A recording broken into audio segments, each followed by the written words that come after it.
You sit there watching your life pass by, waiting, wishing, hoping. But nothing changes. Nothing moves. And deep down, you know why. Jesus carried a cross after being beaten to near death. And you think rolling out of bed is too much.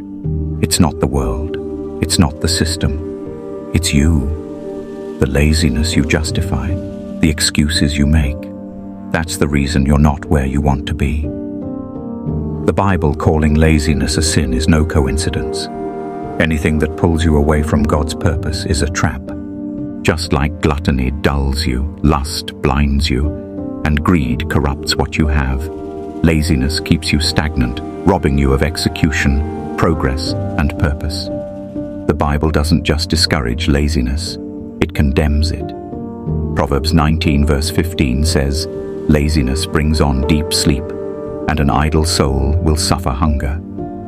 You know what that means? Laziness will lead to starvation of the stomach, mind, spirit. Every man is given a purpose, but when he refuses to fulfill it, it is given to another. Just as Saul was chosen by God, but through his disobedience and complacency, the kingdom was taken from him and given to David. The home you were meant to build, the woman you were meant to marry, the children you were meant to raise, the people you were meant to inspire, all given to another man because you postponed discipline. And before you throw in excuses saying God loves everybody, sure he does.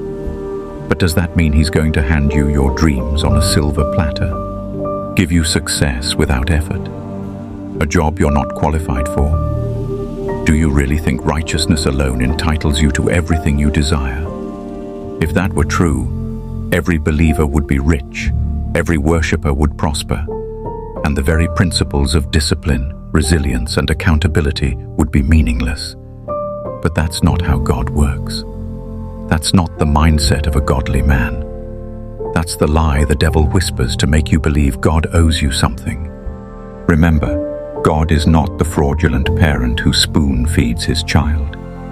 His love is unconditional, but his rewards are not. Blessings follow obedience, discipline, and effort. You don't reap simply because you exist.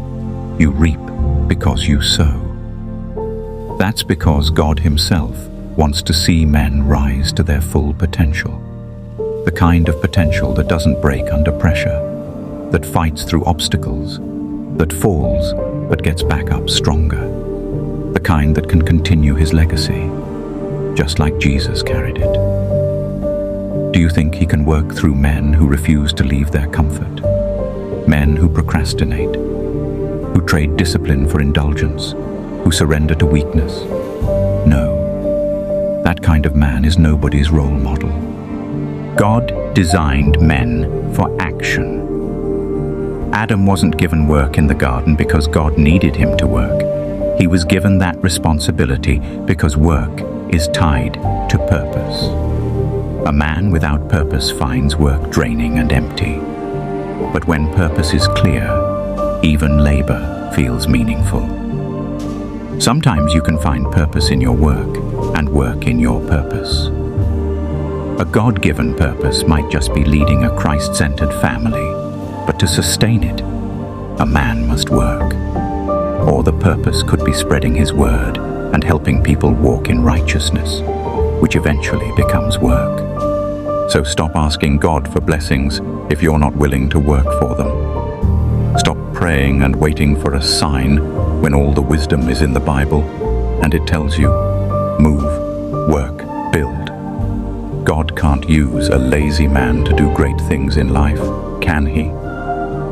Now, what are you going to do about it? The longer you stay idle, the harder it is to move.